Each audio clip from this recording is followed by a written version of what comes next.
Hello and welcome to episode 11 of the Exponential Show. Today, it is a pleasure of mine to welcome Suhail Narain from Hudle as our guest. Thank you, Suhail, for taking the time to speak with us. No problem. Happy to join.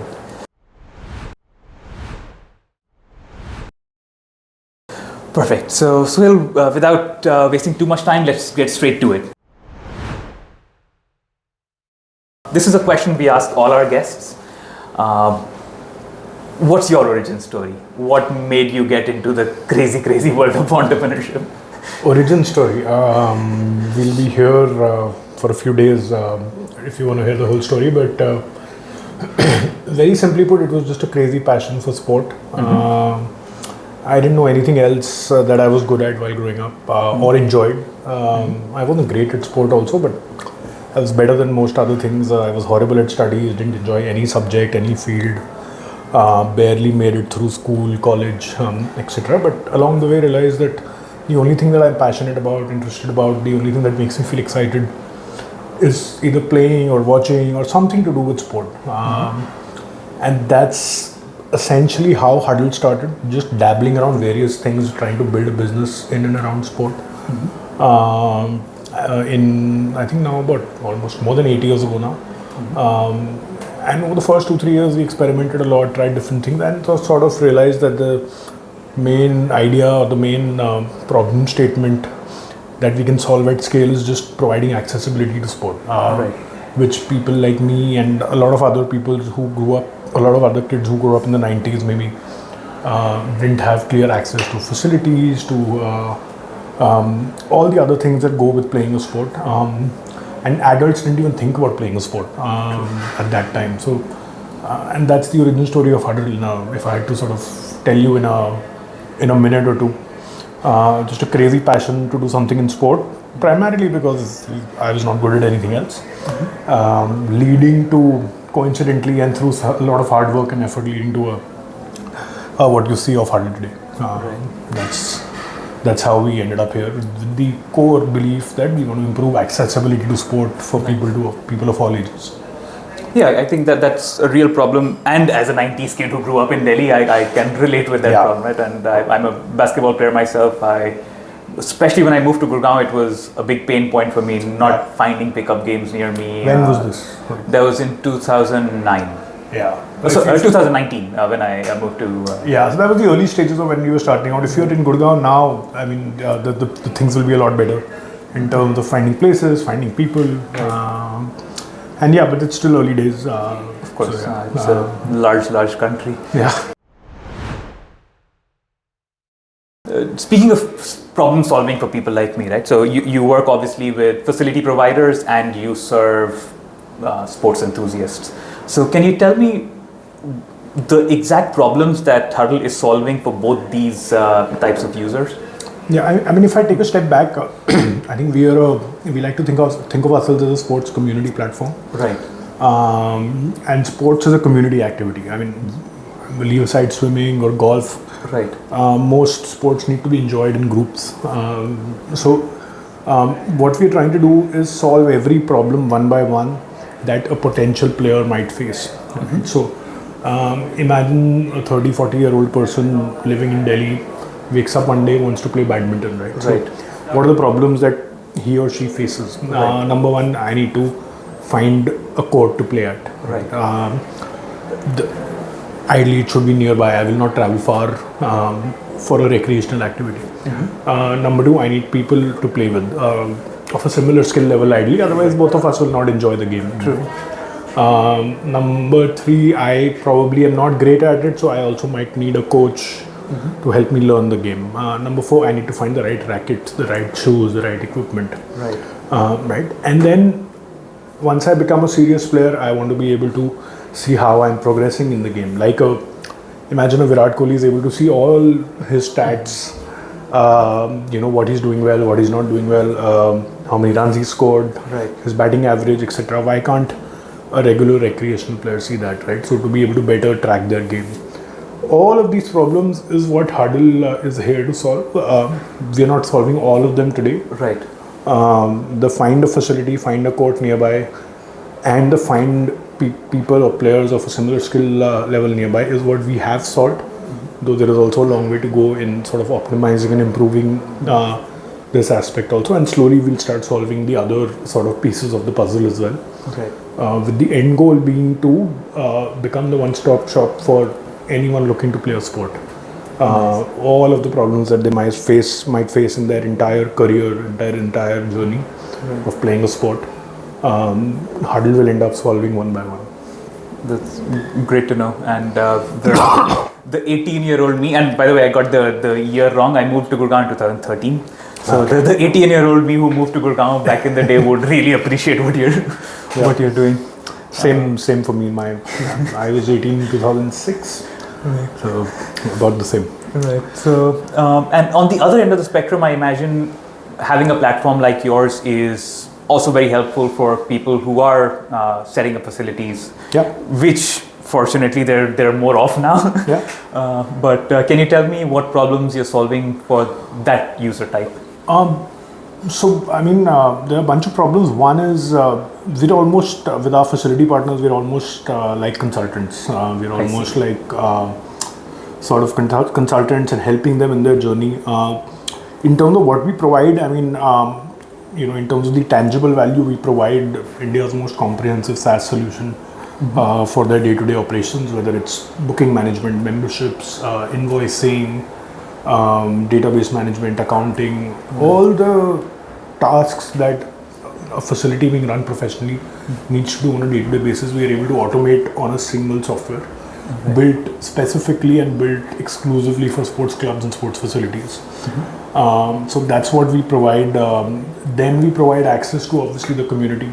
So today Hudle is about a little more than 10 lakh players, a little more than 1 million players. Wow. So I mean, we help them get in front of them, gain those eyeballs.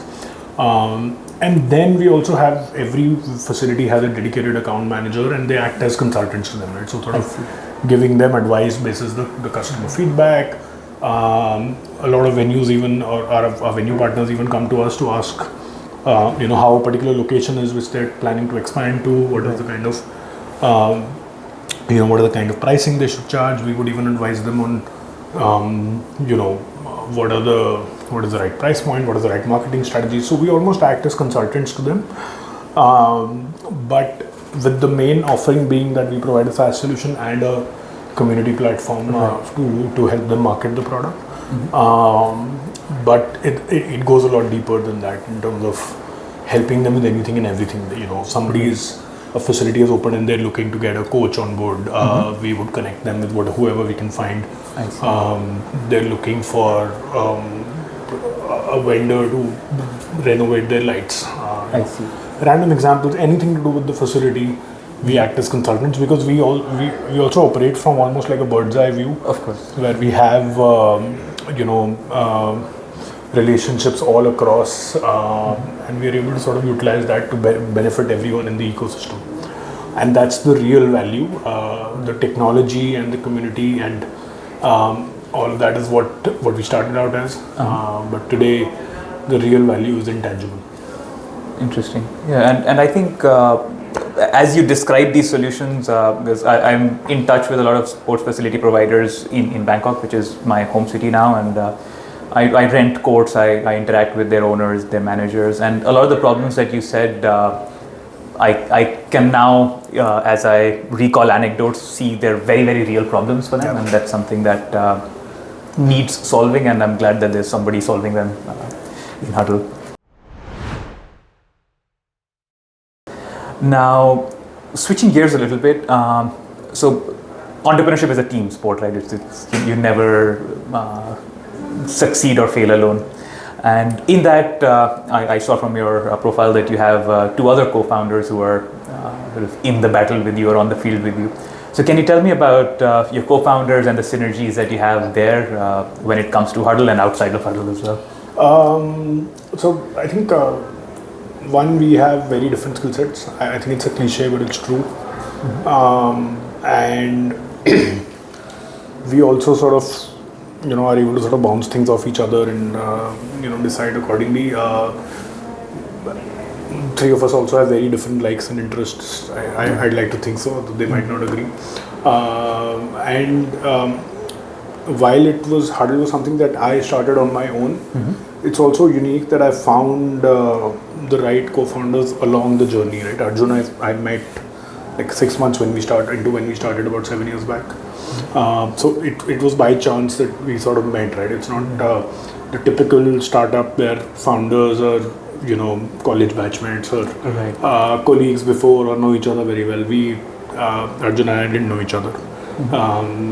We happened to meet when I was looking to get someone on board to help me with Hudle for the first time. I see. So it was a chance meeting, and now, different skill sets, different expertise, different focus areas, and sort of these guys keep the ship running. And now it's not just them, but there is also a good core team of 7-8 people who are equally, if not more important, sort of looking after the various businesses and geographies. So I think there is a good core group of 7-8 people now, looking after the various functions and various businesses. And that's one of the reasons I can sit here with you for an hour and not have my phone ring constantly. Thanks to all of you. But it's great to have people you can trust, people like you said who have complementary skill sets. It is an overused description of good co-founders, but that's what they do, right? They fill the gaps that you have in your repertoire.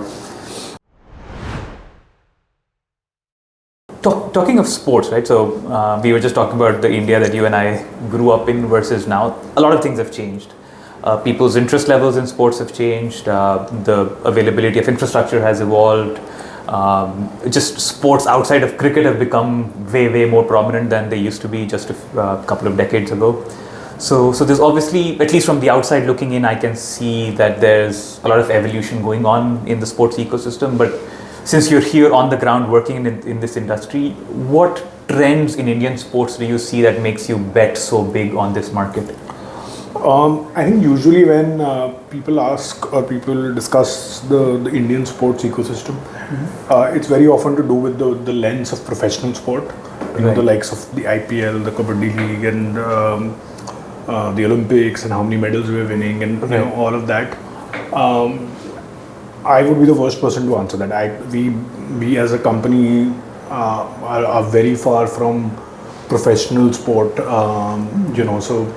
and I think to a large extent also the industry growth and numbers are also skewed by the IPL and cricket. I see. So, which makes people think that everything is growing and, everything is rosy, but there are a lot of nuances. We just believe that we want to make people play. Right? They might be horrible at it.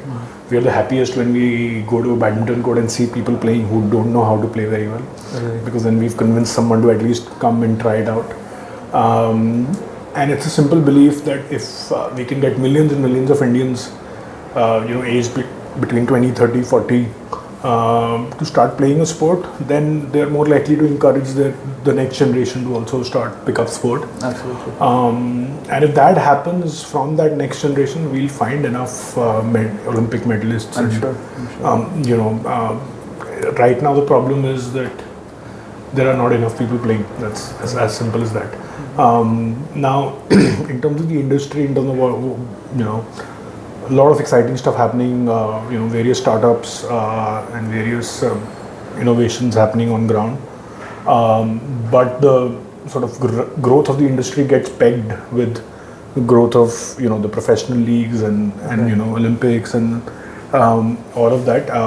Hopefully tomorrow we are able to sort of bifurcate the two and look at the two as an independent story. On ground, in terms of people picking up sport, we couldn't be more happier with that trend, right? There is today playing a sport is a legitimate fitness or an exercise option. Right. 10 years ago it was morning walk, going to the gym, going for a yoga session. Today playing a game of pickleball or badminton or cricket is as prominent as going to the gym or going for a yoga class. Right. Now we need to ensure that the benefits that the sport has, with it being community driven, social, fun, we're able to go beyond it. We believe that if 10 people work out in the gym, for every 10 people working out in the gym or going for a yoga class, we can we can actually attract 50, 60 people to start playing a sport. That's nice. It's a vision. We're very far from it, but that's the true aim. What's happening in the professional world really doesn't bother us. Now, that's a great way of looking at things, right? So I appreciate the fact that you look at it from an amateur sports angle and just sort of helping or nudging India's sports culture along the way, because sports culture never is Virat Kohli scoring a century in Australia, right? It's a part of it, but there's a lot more to it. But we tend to focus a little bit too much on the professional side. But the true joy of sport is in the 40-year-old guy taking an early day off from office and playing cricket with his buddies. And that's what we're here to solve. And in terms of, I think if we look at that, the amateur industry or the recreational industry, if we do any report, any study, the numbers would be paltry right now, right, compared to other industries. And that's why, it's still early days in terms of participative sports and people playing fun of sport for either entertainment or exercise. But with all the problems that our country faces today, right, in terms of all the health issues and sedentary lifestyles, and I'm no expert, but obviously it plays a role in us sort of sitting on desks and working every day. The only way to solve that, we feel, is exercise needs to be fun. Of course. You need to be doing it because you enjoy it, and the fitness or the health part of it is just a byproduct. Only then it will be sustainable in the long run. Absolutely. And sport is one of the best ways to do that. So that's what we're trying to sell the idea of. I'm definitely buying it. I know. I get that. Yeah, I appreciate that, and I appreciate the fact that you're at least helping move the needle for enthusiasts, for people who might be on the edge about playing sports, right? Yeah. Now, you mentioned just the Indian populace in general and how things have evolved. So, sticking with the India topic for a bit, one of the objectives or one of the selfish reasons of coming here, sitting with you and people like you, is to get a better understanding of how the startup ecosystem in India is evolving, because I do keep up online through news, but it would be great to hear straight from the horse's mouth in terms of the advantages that you see operating in India, and any, on the flip side, any challenges you might have faced building and growing your business here. Again, it's something that I can go on and on about, both the advantages and it's like everything, right? There are pros and cons. It's like with any startup. I think anything that you start in India as a business, there is always huge potential. And sometimes it gets realized, or sometimes it doesn't, because of just the sheer amount of people and the sheer amount of resources that are required to run a country like India. Right. Simple example is, if I just calculate urban India, how many people having professional jobs and should be, exercising or have some sort of a fitness routine, that number is insane, right? If anybody can crack even a small percentage of that number as their customers, it's a huge business to be built. But then the challenges come where, in India, it's you move 10 kilometers to a different part of the city, and there is a cultural shift, there is a behavior shift. Right. People think differently, people make choices differently. No right or wrong, it's just the way we are. Right? We have so much diversity, and forget going from Delhi to Mumbai. I go from one corner of Delhi to the other, and there's a cultural shift, right? Absolutely. So people live their lives differently, maybe even speak different languages, enjoy eating different things, have different sort of work patterns. So a lot of these nuances make it a little challenging, where you can't have a single solution or a single sort of one size fits all approach. If you want to build a tech business, even scale it to millions and millions of customers, you need to still customize it for small subsets of those customers at the same time, which is the biggest challenge. I mean, we've learned the hard way. We started out in Delhi, did fairly well, had a lot of confidence, so we thought, okay, now let us expand our horizons, let's go to different cities. And you learn the hard way that the same solution, the same approach will just not work in a Mumbai, will just not work in a Bangalore. Right. Actually, forget Mumbai, Bangalore, will not work in a Chandigarh or a Jaipur, which is still a part of North India, or you would think that it's culturally similar. So very different approaches, very different spending habits, and that's the biggest challenge. Right. How do you customize a solution? First, how do you figure out what will work where? And then how do you execute it like that? Right. Right. We're still figuring it out, but at least we're aware of it, so we are mindful of not having any preconceived notions. Whenever we're thinking about something new, whether it's a new market, a new feature on the app, a new business, everything has to be looked at with a fresh bucket almost. You almost have to constantly unlearn and then learn. Let yourself grasp the gravity or the hugeness of the country again, and that's the biggest challenge. Nice. It's very insightful because the scale of India, like you mentioned in the beginning of your answer, is something that is talked about a lot, especially when it comes to the India opportunity. But people living outside, my friends, colleagues, or even me sometimes, if I don't travel here often enough, you sort of lose sense of how incredibly diverse the country is. Yeah. So it's not a monolith. There's so many different cultures and for the case of business, different user behaviors. So it's a huge opportunity, but not as easy as it sounds to solve for. Exactly. I mean, the opportunity comes with lots of small challenges, which if you can be prepared for, then there are a lot of large businesses and large startups to be built. But obviously, I mean, we are still figuring it out. It's easier said than done. I'm sure, but it's just one step at a time, right? Yeah. But speaking of my friends and colleagues from outside, are you by any chance paying attention to the Southeast Asian ecosystem and what's happening there? Or I mean, a little bit now and then, but not like in a focused manner. And I mean, just going back to your previous question, we are still figuring out India, right? I can imagine.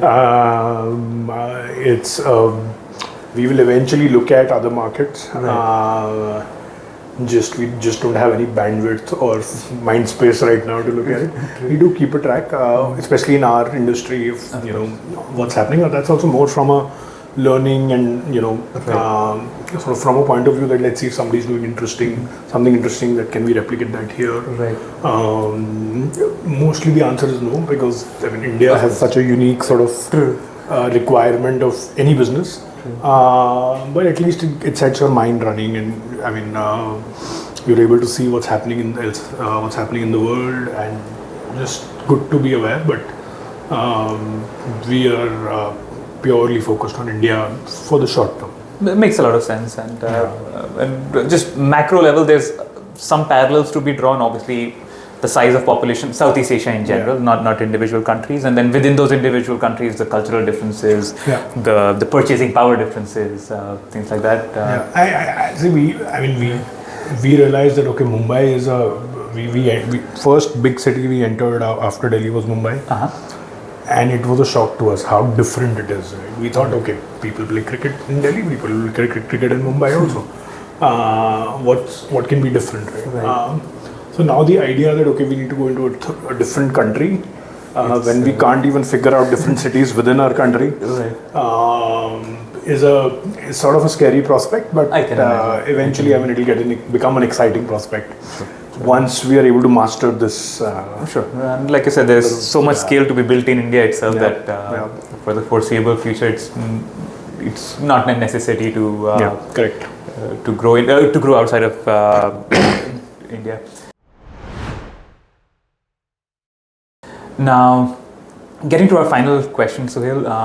So we've talked about how far you've gotten since you started, the fact that you're in a very conducive environment with its challenges, of course, here in India. But for people who know Hudle, people who don't know Hudle, what's next? What's the next big milestone that you're trying to This work towards? again, the answer might not sound very sort of exciting or this thing, but what's next is actually just every day doing the same thing again and again. Learning from our mistakes, doing the same thing again and again and again, and doing it consistently. While we are present in about 70 cities today. In most of those, we are just starting out, and I mean, we have I would say a decent presence in just Delhi, Mumbai, and maybe now early stages of Gujarat and Bangalore. So we're just starting out. I mean, we need to be able to replicate this at a much quicker pace across other parts of the country, and that just involves doing the same thing again and again, iterating, improving it, doing it more efficiently. All the sort of uninteresting, not so glamorous parts of it. Traveling to different cities, learning about how people operate there, how what makes that particular city or that particular section of the population different. Just learning those nuances. So it's a lot of sort of I wouldn't say dirty work, but that's where the magic is essentially. Of course, sort of the subtle sort of doing the same thing consistently again and again. There is obviously exciting stuff on the product. We're building a lot on the technology front to sort of make it more accessible, help people find other players more accurately, find the right equipment, find the right coaches. All of that is happening, but the true magic is in the finer details. So I appreciate that, and it's a very refreshing answer, because typically when I ask this question to other founders, there's always a new version of the app coming out or a new market they're entering or something like that. But you're right, there's the finer details, the small iterations, that's what makes or breaks a real business, right? So I think it's stuff that I can't even explain, right? I mean, it's probably just subconsciously us operating in a certain way. Right. Some people call it the secret sauce, but if somebody asks me to explain it, I can't. But that's what we just need to keep doing it again and again and again for years and years for it to realize and build tangible value. Sounds great.